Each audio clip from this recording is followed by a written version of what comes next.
kabalbalan ng Bicam na to. Mamaya ho itong si Risa Ontiveros, ayaw nyo hong maagawan ng spotlight ika nga. Mamaya na ho natin pag-usapan yan. Dito ho muna tayo sa Open Bicam. Kasi importante ho ito. Baka nagpapapogi lang yan si Tambaluslos. Kasi kita nyo naman, sa dami ng ayudang pinamigay niya, sa dami ng kabalbalan na ginawa niya, nananatili pa rin siyang pinakahuli sa mga pinagpipilian ng ating mga kababayan na ipalit dito kay Marcos Jr. Bangag. Diba? Siya pa rin ang pinakahuli, mantakin mo. Nakapag-epal ka na't lahat-lahat, na-impeach mo na sa House of Representatives si Vice President, ayaw ka pa rin ng taong bayan. Oh, mali kasi ang paraan ng pagpapapogi niya. Ang magaling magpapogi, alam niyo kung sino? Alam niyo kung sino? Si Tatay Digong. Yan ang gwapito pagdating sa pagpapapogi. Ang ginagawa niya, trabaho niya, ang nagpapapogi sa kanya. Diba? Hindi yung paninira kagaya itong si Tambaluslos. Ito, dito tayo kay Lolo Marcoleta. Lolo! Lolo natin yan, game. Atake. Yun nga, Sen. Ito nga, kaya kung gusto ko na i-open yan, Nelson. Kasi meron silang panukala para daw maging malinaw na at wala ng intriga. Sa budget. Sa budget, magkakaroon na raw po na tinatawag na Open Bicam. Ba? Sen. Open Bicam? Opa, di ko lang alam kung narinig na po ninyo yan, na ito daw pong Bicam sa pagbuo ng budget, dapat open na sa publiko. Open na sa pagtingin ng taong bayan. Sinabi nila yun. Ano yung mekanismo? Paano pa? Gaano ka-open? Nako. Sana ba yun? Meron tayong balita nyo kahapon eh. Hindi. Ano ha? Hindi, si Nelson. Hindi kayo uubra dyan. Pagdating sa bolahan, hindi kayo mag-uubra dyan kay Senator Marcoleta. Di pwede yan, ika. Kaya niyang ipaliwanag. Sige, Nelson. Pinag-aralan ni Nelson. Sige nga, Nelson. Ang pagkakaalam ko dyan, ila-live. Oo. Ayan, no? At hindi na raw mag-uusap-usap dun sa isang kwartong sarado. Dapat na po ay alam ko ito ang pangunay sinusulong din mismo ng leadership ng Kamara ngayon, Sen, ha? At mukhang may mga NGO pa yata, Nelson, na sumusuporta din sa bagay na ito. Ari nawa. Pwedeng mag-observe ang publiko habang ginagawa yung... Sinong mag-o-observe? Yan ang tanong. Sino? Nelson? Yan. Sabi, meron Ang mag-o-observe, si Luistro. Sino pa? Sino mag-o-observe? Anak ng tokwa. Tama nga naman ang tanong eh. Okay, papanoorin na sambayanan, i-broadcast natin. O, anong gagawin na sambayanan? Paano pagka yung binabasa, iba naman pala sa ilinalagay? Kulang-kulang nga, pinirmahan eh. Mga sintu-sintu talaga itong mga congressman na to eh. Mantakin nyo, walang kaabog-abog. Basta pinirmahan na lang. Kahit na kulang-kulang. Mga kulang-kulang din kasi sila. magpanukala ito. Hindi pa ninyo tinatanong sinong mag-o-observe. Walang detalye pa ito. Baka yung nag-observe, bulag. Paano ngayon yan? Doon pa lang wala nang gusto Sino po bang mag-o-observe? Siguro baka mag-open sila o mga kababayan o ang inyo po mga, siyempre maliit lang naman siguro yung kwarto o yung iba, magrepresenta. Yung isa hindi siya bulag, nakikita niya pero bingi. Halimbawa, naiintindihan naman niya yung pinag-uusapan. Yun ang problema. Ang tanong ko sa inyo, pang-abulis. gaano ba ka-open para ang ibig ko sabihin, pag sinabi mong open, at least nalalaman ng publiko kung anong pinag-uusapan. Sino ngayon ang ilalagay mo doon?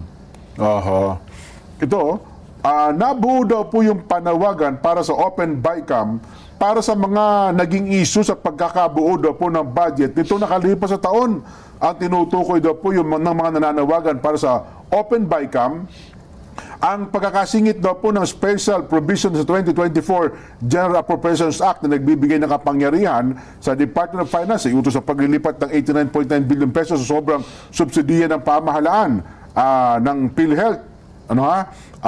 Ngayon po, pagbabalik sa National Treasury para po pondohan yung mga unprogrammed appropriations. At kalaunan, ayun daw po, nagkaroon ito ng question, tiliyata hanggang ngayon sa Korte Suprema, meron pa po itong usapin. Oo nga, ngayon, i-open, ngayon. Nakikita nila yung ginagawa ng Bicam. Meron ba silang karapatan? Ano yan? Palitan nyo. Sila ba ang pwedeng magsabi? Ano yan? Hindi namin. Ipaliwanag nyo yan. Ganun ba? Oo nga, no? Oo, ang parang observer lang ang... Ilan ba yung ilan ang mag-observe? Oho. Gaano ang kakayahan ng nag-observe at nakikita? Kasama ba silang nakaupo doon? Yan. Kasi yung tuntunin, hindi ganoon eh. Oho. Meron na live streaming. Kung yun lamang mga sa panig ng House, magtatalaga lang ng ilan eh. Sa Senate, ganun din. Paano yung paraan? Sino yung representative ng public na hahalo doon? Ano ang kanyang kapangyarihan na kapag may nakita siya, pwede ba siyang mag-object? Pwede ba niyang sabihin? Pwede ba niyang ipaliwanag kung ano yan? Oho. Kasi kung wala siyang kapangyarihan na nakaganon lang siya, nakatingin, ano ngayon? Nanonood ka lang. Oho. Tama naman. Noong isang araw po, nag-press con itong tagapagsalita ng Kamara de Representante, si Attorney Princess Abante. Ito totoo. Yun daw hong pagsuporta sa tinatawag na hashtag Open BICAM campaign, Open BICAM campaign, sa pagtalakay daw po ng pambansang budget at sinuportahan nga po ng pamunuan ng leadership ng Kamara de Representante sa pangunguna po ni Speaker Martin. Ang mungkahi na suportado din po na nagbabalik ng mga mababatas at mga leader ng institusyon. Masaksihan real time kung paano pinagkakasunduan ng Senado at ng Kamara ang pinal na bersyon ng pambansang budget. Saan pa ba yun? Ang Bicameral Conference Committee sa pambansang budget ay nagsisilbing huling yugto ng pagdesisyon matapos maipasa ng Kamara at ng Senado ang magkakahiwalay na bersyon ng General Appropriations Bill. Ayun, sabi po ni Princess Abante, hindi na bago sa Kamara ang tinatawag daw pong transparency. Nako. Yari. Sino ba si Princess? Yun po yung tagapagsalita ng anak ng mga anyway, yun po. Si Princess daw yun ang anak ng prinsipe. Anak ng tao ko. Prinsipe Abante. Lang yan. Yan sino ba si Princess? At may tanong si Kong Dante, Sen Dante pala, sorry, Sen, masasanay din ako, pasensya na. Sama na ba siya kahit minsan doon sa mga BICAM? Nakita ba niya kung ano ang ginagawa sa BICAM? Kaya nga kung sinabi ko, ako minsan lang ako nakasali doon, ipinangako ko na sa sarili ko, kahit kailan hindi na ako sasama. Ganun, hindi ka man lang makalapit doon eh. Masasarap daw pong pagkain doon di ko ba? Mahay. Nandun daw ang pinakamasarap at mamahaling pagkain kapag BICAM, Sen. Naku. Hindi naman. May lasa din. Pero ang nakakayamot nga, hindi mo alam kung anong tatalakayin. Basta nandun lang kayo. Anong klaseng BICAM yun? Ganun ba yan? Ngayon, sasabihin nila, i-open sa public. Hindi, ang ganda. Sige nga. Makikita ko rin naman di ba? Ay, nako. Anyway. Isip-isipin mo, aaminin nila ngayon publicly na, isama na po ng public.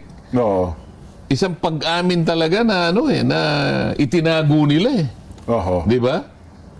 Naka-live stream. Isipin mo, ngayon lang nila na inamin na isasama yung public, hindi nila sinasabi, ano ang mekanismo, anong kaparaanan, paano mo ihahalo ang publiko para ngayon makamit mo yung transparency. Pagsang-ayon lamang na marami kayong itinago talaga. Ako ngayon, ang pagkakaintindi ko to, Nelson, para naka-live stream. Tama yung sinabi na ni Sen Dante. Talagang dyan sa pagsasalita na yan, itong sintu-sintong speaker ng House of Representatives, talagang meron kayong itinago o meron kayong kumbaga ngayon para kahit pa paano malinis yung mga konsensya nyo, maipakita nyo sa sambayan ng Pilipino, bukas ang BICAM. Pwedeng makialam ang ordinaryong Pilipino dyan. Pero ika nga nitong si Atty. Rowena Guanzon, ano pang nanakawin nyo? Naubos nyo na. Kaya pinapabukas ngayon yung BICAM kasi ano pa nanakawin nyo? Ubos na. Ang dapat bantayan ho talaga dito, alam nyo kung sino? Si Romualdez, period. Tuloy. Stream lang siya, para naka-Facebook live o kaya naka-YouTube live na ang tao nanonood. Parang ganun ata ang mangyayari dito, Sen. Sana man lang, kung merong kaalaman ng publiko, sa mga termino lang na gagamitin doon, mawawala na yung public ganun ho ba? Gaano karami ang public na makakaalam yung program funds? Oo nga. no? Oo. Ang gusto nila dito gawin, Sen, ay mag-pass ng isang batas para maging institutionalized na yung open BICAM. Oho. So dito Sisimulan ito ang taon sa taong ito. Isipin mo, ewan ko kung papayag sila doon, ha? Aha. Ito pag-amin lamang ng kahinaan talaga ng paggawa ng batas at hindi nila nagawang transparent. Ngayon, pag inamin mo yan, talagang yung kahinaan, yung kawalan ng transparency, inamin mo talaga. Ganun na pala epekto no. Hindi ba kung ako? Oho. Sa bahay mo na lang. Opo. Kapag nagbago ka ng patakaran, ngayon kanya, tuwing araw ng Miyerkules, Opo. talagang magbibigay tayo ng kung ano man ang niluto natin, bibigyan natin ng kapitbahay natin na nakapaligid sa Ay, pamamahagi na natin itong Ibig sabihin, sa maraming panahon, hindi ka man lang nagbigay. Maramot ka. Ganun. Noon mo lang na-realize. Gumawa ka Gumawa ng pa ng patakaran eh. Ngayon lang sumilay sa alaala mo. Kailangan mong makisama sa ano mo. Isangkot mo ng taong bayan, parang ganun. Oo, di ba? Oo nga, ano. Sa kahuli-hulihan, naisip mo. Pero sabi nga nila, inilahad mo ngayon yung kahinaan mo. Kaya palagi ko sinasabi, minsan lang ako dumalo dyan sa BICAM. Aha. Ayaw ko na. Nakaupo lang kami. Yung aming, yung Committee ng Appropriation sa panig ng House of Representatives, noong panahon na yon, si Nonoy Andaya, Opo, na matagal nang namayapa. Yung counterpart naman namin sa panig ng Senado, ang aking kumari, Loren Ligarda. Lord Ligarda, opo. Silang dalawa lang nag-uusap. Ayun. Kami ron, nagkukwentuhan kami ron. Nagbubulahan lang kami. Sa akin ayaw ko ng gano'n eh. Dapat talaga open para lahat nakakapag-participate. Di ba? 3 lugar pa yun eh. Oo nga raw po, marami palang kwarto yun. Kanya-kanyang kwarto pala. Hindi, 3 lugar na yung meron pang hindi ko alam kung Campaginado yata yung isa. Pagkatapos nagpunta kami sa Mga five-star Polo hotel. Club yata yun. Pagkatapos ganun din eh. Ayun. Ngayon, aaminin ngayon na mali yun. Opo. At kukurekin daw nila. Opo, So para maging pag-amin transparent. talaga na meron talagang pagtatago. Ayun. Diba? Ayun, yun eh. Di ba? Pag-amin talaga na merong pagtatagong ginawa. At yan, dapat sana, yung mga ganyang litanya nitong si Tambaluslos, umabot, sa atensyon ng Korte Suprema dahil meron hong isinampang petisyon itong si Senator Vic Rodriguez at itong si Congressman Isidro Ungab. Kaugnay diyan sa pagdeklara na unconstitutional itong budget na ginagamit natin. Ubus na bago tinugunan ng Korte Suprema, anak ng toka. Wala, lahat na lang ata talagang ika nga ni Boying, yan si Atong Ang, pati yung mga umabot na ata sa Korte Suprema, sabi gano'n eh. Etong issue ng ng budget para ma-declare na unconstitutional, sa tingin natin umabot na rin ho talaga sa Korte Suprema. Huwag na ho tayong umasa, kumalahati na yung taon eh. Diba? Pagpasok pa lang ng taon, ilinabas na daw yung mahigit sa kalahati ng budget na yan. So ano pang gagawin? Pagka diniklarang unconstitutional, anong gagawin ng administrasyon ni Bangag? Sana naman sila, yung tipong makapaglabas sila ng komento nila bago man lamang sana natin umpisahan itong susunod na budget deliberation.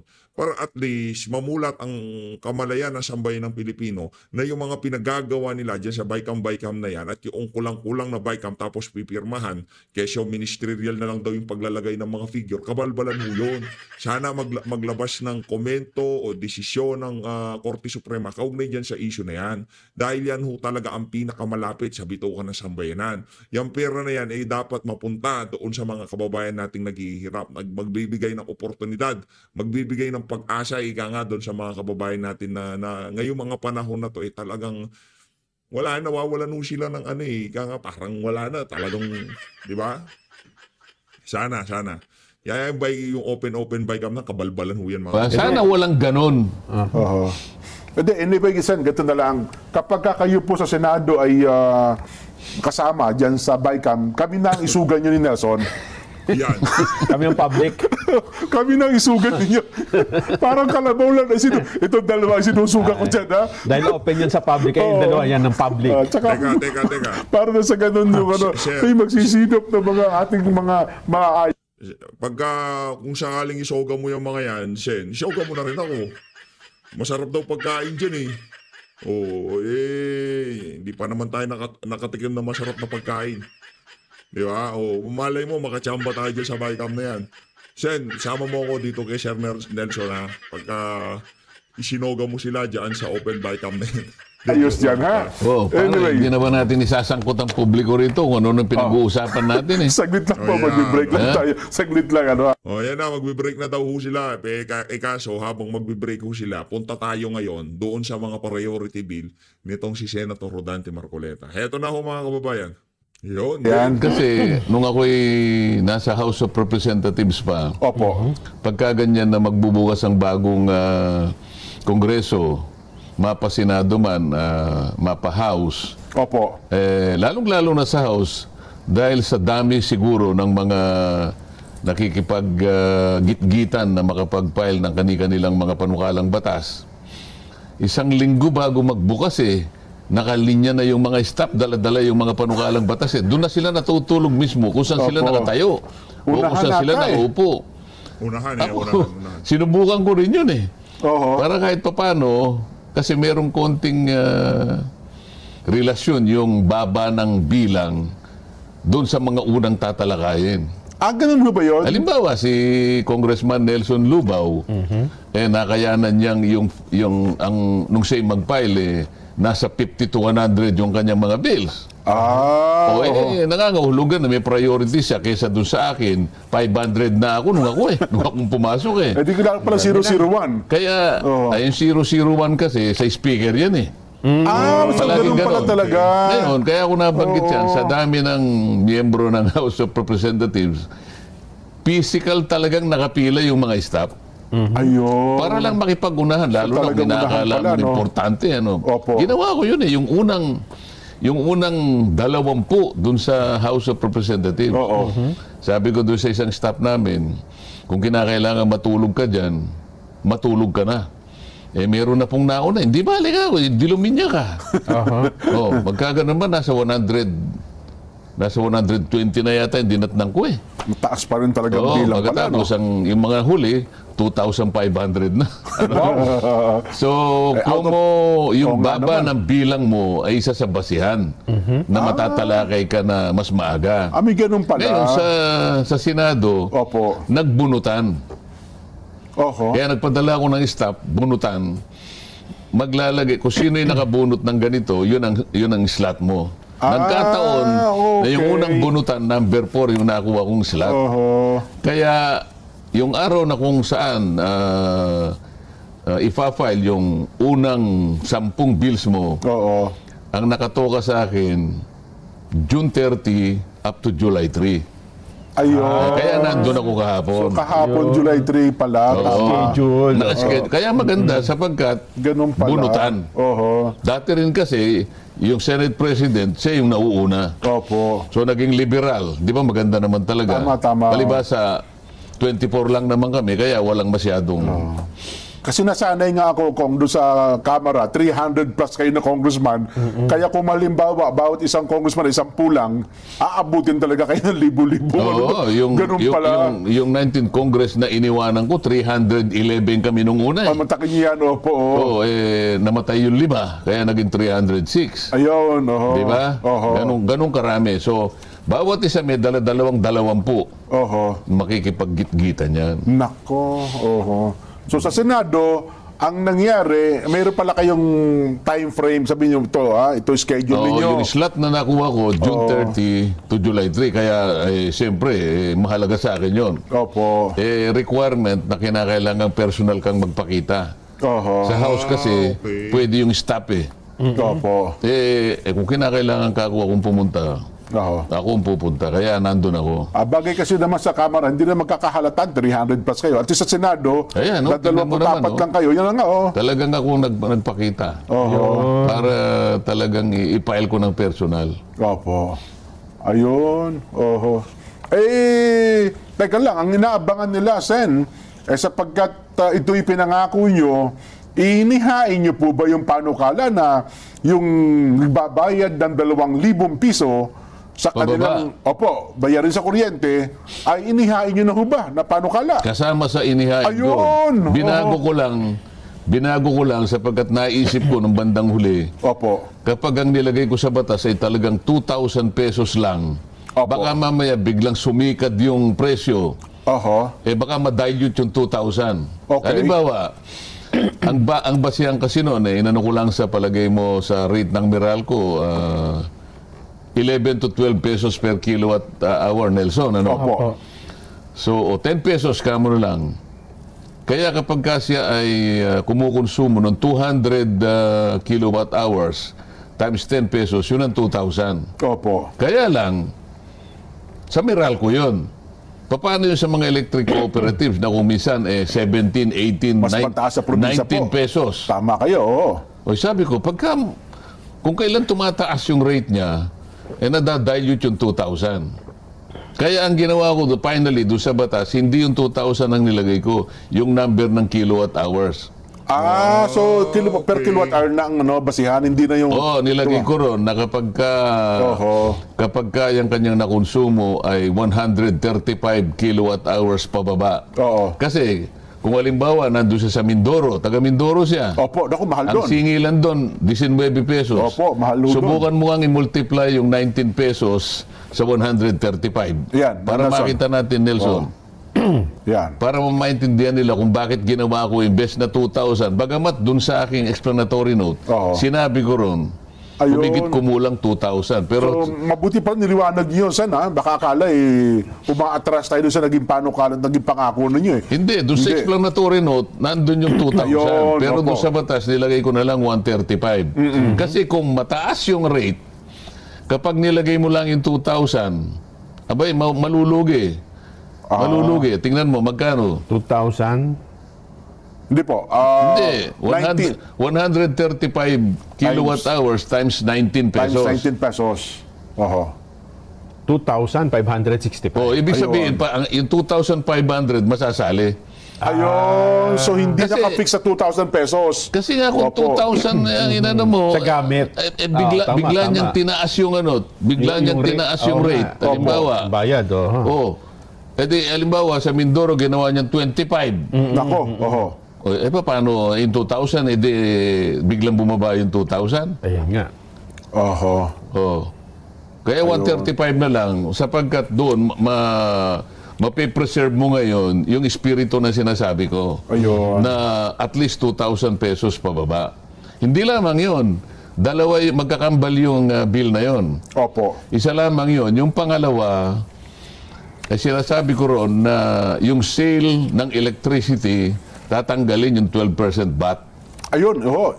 Pumasok din yon. Instant po yun. Pag wala ng 12% Ayun talagang lahat mabe-benefit Oo. doon. Talagang sa ayaw mo at sa gusto, bababa ang presyo ng kuryente. Hindi lamang sa mga household, Opo. pati sa mga commercial at saka sa mga industrial consumers. Yung mga malilit na negosyante natin, malalaki negosyante, talagang bababa ang production cost mo. Ayun. Sapagkat mahal ang kuryente. Pero ano ang pambawi natin? Sapagkat alam natin naman, Sen, na mawawalan din ang kita ang gobyerno na nakukuha ng 12% So, ilalakas naman ang ekonomiya mo. So may Pag pambawi lumakas tayo. ang ekonomiya mo, maraming mapuproduce. Oo. Maraming bibili. Opo. Tataas tataas lahat. Oho. Pati yung gumagawa ng ibang mga serbisyo, tataas. Marami rin kikitain ng gobyerno. So doon ang Mababawi mo rin din eh. Doon din. Doon mo rin mababawi. Isipin mo, kapag ang ekonomiya mo ay may sakit, bagsak ang naman. taxation mo. Oho. Pero naging Masigla. masigla. Yan. May katakot-takot na buwis ang makukolekta mo Tama, dyan. Oho. Kasi baka yun ang maging pagtutol dyan ng mga economic managers ng ating pamahalaan. Sige nga, tumutol ka nga. Kung ikaw yun. Sige nga, subukan mo Hindi lang. kasi kung i-compute natin, Tumutol ka. Sige, Opo. halimbawa. Subukan mo tumutol ngayon. Sige. hindi, teka lang po, iniisip ko kasi kung magkano 12% di ba? Kaya nga. Di ba? O sige. O si Nelson, tumutol ka nga. Eh, saan po natin kukunin ang Pampalit. pampalit? Oo. Eh, malaking billion po yan, Senador. Yun ang tutol mo. Opo. Oo. Eh, ba't sa akin mo tinatanong yan? Hindi man ako gumagawa. Ikaw nga ang humanap. Sapagkat, yung nakalagay sa batas, affordable rates of electricity. Aha. Basahin mo Senator Nelson Lubao. Finance Secretary po ako. Ikaw ang pinan. Halimbawa, sige. Basahin mo Secretary Recto sa EPIRA. Oo. Tingnan mo yung original version ng ating batas tungkol sa kuryente. Nakalagay ba dyan? Nabubuwisan mo? Lalagyan mo ba ng bat ang kuryente? Wala. Okay. Oo. Kung sa Ipiralo ba, wala akong nakalagay? Wala. Bigla ninyong nilagyan ng primero 6%. Pagkatapos nilagyan nyo na, pinatawan nyo na naman ng 6%. Kaya naging 12%. Oho. Kaya yung salitang affordable, nawala na sa isa eh. Affordable, sabihin na abot kayang halaga. Affordable ko, ano di ba? Ano ba sa Tagalog yung affordable? Di, abot kaya nga po. Abot kayang halaga. Ano pa? Mura. Mura. Ayan. Ngayon, mapapamura ka eh. Kesa sa maging mura. Ngayon, Secretary, wag ka makikipagdebate sa layunin ng batas. Ang layunin ng batas, napakalinaw eh. Murang kuryente. Oho. Bakit naging mahal? Nilagyan nyo ng bate, kaya tinatanggal ko, binabalik ko doon sa layunin ng batas. Yun pala. Ngayon, Yung talagang ika nga espiritu ng batas ibabalik nitong si Sendante. Hinugot ho tinanggal Yan palang batas na yan, ipira na yan para mapababa ang presyo ng kuryente. Hindi kung palang susundin lang ho pala nila yung batas na yan, hindi ho ganito kamahal ang ating kuryente dito sa Pilipinas. Napakaganda ho ng mga punto ni Sen kanina. 'Di ba? Mababa kuryente, anong magiging implication nun? Magiging kumbaga sa mga mamumuhunan magiging ika nga maa-attract sila sa Pilipinas. Yung mga bagong mamumuhunan dahil competitive na presyo nila sa Pilipinas Naku, tapos magaling pang mag-English yung mga yan. Tapos inaayos na rin nila yung mga karsada nila. Sa Pilipinas tayo mag-invest. Yung aagos yung mga investment sa Pilipinas. Ano mangyayari? Dadami trabaho. Pagka dumami trabaho, magkakaroon ho ng ika nga supply and demand. Magpapagandahan na ang pasweldo ng mga kumpanya na yan. Doon sa gayong paraan, mapapataas natin ang presyo ay ang pasweldo ng natural, hindi kagaya nung brute force, yung persahan yung mga kapitalista. Taasan nyo ng tag-200 yan. Gagawin namin batas. Hindi ganun yun. gumawa ka ng paraan, kaya ka nga nandyan eh. Gumawa ka ng paraan para makakalap ka ng iba't ibang uri ng buwis, pero wag mong kukunin sa kuryente sapagkat nalalabag mo yung layunin ng batas. Ayun. So originally pala, ngayon ko lang naalaman, Sen, na original ay wala pala sa Ipiralo na patawan mo ng Kaya nga tayo may 12% programang VAT. ganito para naiintindihan ng mga kababayan natin. Nakakasabay sila sa atin. Maunawaan nila kung anong nangyayari sa ating paligid. So, Kung bakit natin nilalaban yan. kung automatic yan, Sen, talisin natin, ang laki agad ng ibabawas yan sa binabayar nating kuryente. Akala mo lang. Pero tingnan mo. Opo. Bakit sila nag-imbento ng ayuda? Oo 5 nga. klaseng ayuda, kapag sinuma mo lahat, 194 billion na pinamibigay lang ng walang kapararakan. Oho. Sa mga tuwid, kolekta ka ng kolekta. Pinamimigay mo lang ng Pamimigay ganun. din Hindi mo pala. naman alam kung talagang ito ay naibibigay sa dapat na bigyan. Oho. Wala namang report, wala namang ulat. Ilan ba yung nabigyan ninyo? Isip-isipin mo, 4 na ayuda na nakatala sa ating GAA 2025. Pagka sinuma mo yung 5 ayuda na yan, alam mo kung magkano lahat yan? Nasabi nyo dati, mga 196 billion. 194 billion. 94 billion, okay. Bakit mo kinolekta pagkatapos ipamimigay mo lang ng walang kapararangan? Oho. Walang report, walang ulat, walang guideline. Maano man lang na, halimbawa, si Secretary Nelson Lubao, sinubukan niya sanang kumuha ng report, tingnan nga natin yung mga nabigyan natin ng AIX, Oo. ng TUPAD, ng AKAP, ng MAIP, ng Porpis. Tingnan nga natin kung ano nangyari sa buhay nila. Parang ay may pagmalaki naman natin na may katuturan ng pagbibigay natin. Wala naman eh. Wala. Oh. Yung Kinukulit. follow up po. Yung tipong, sige nga, bisitahin natin yung mga nabigyan ng TUPAD, AKAP, yung mga ayuda ni Tamba, di ba? Oh. Tapos pinamimigay mo rin. Eh, sinasabi ko, wag nang ganun. O di alisin mo na yung ayuda ka ako para wag ka nang namumroblema. Oo nga Samantala nga sinasabi ko 120 billion lang. Oho. Yung sa'yo 194 billion. Yun ang sinasabi ko. Ayun, oho. Ay, no. Meron pa kayo binanggit dun yung kuryente galing sa basura. Yung waste to energy Waste to naman yun. energy. Mukhang, Marami yung gumagawa ng waste to energy na yan, yung mga mayayamang bansa, mga karatig bansa natin, especially Singapore. Dahil wala silang maraki ang lupa, ang ginagawa nila, sinusunog nila yung mga residue ng mga pinagsunugan, pinag-re-reclaim nila ng dagat. Kumbaga tinatambak nila sa dagat. Yun, na-extend, lumalaki yung shoreline nila. Ganun. Maganda ho yung proyekto na yan. Talagang napakataba ng utak nitong si Senator Dante Marcoleta. Kung gusto nyo mapanood ang buong video na yan ng talakayan nila dyan sa Saganang Mamayan, punta lang ho kayo dyan sa Net25.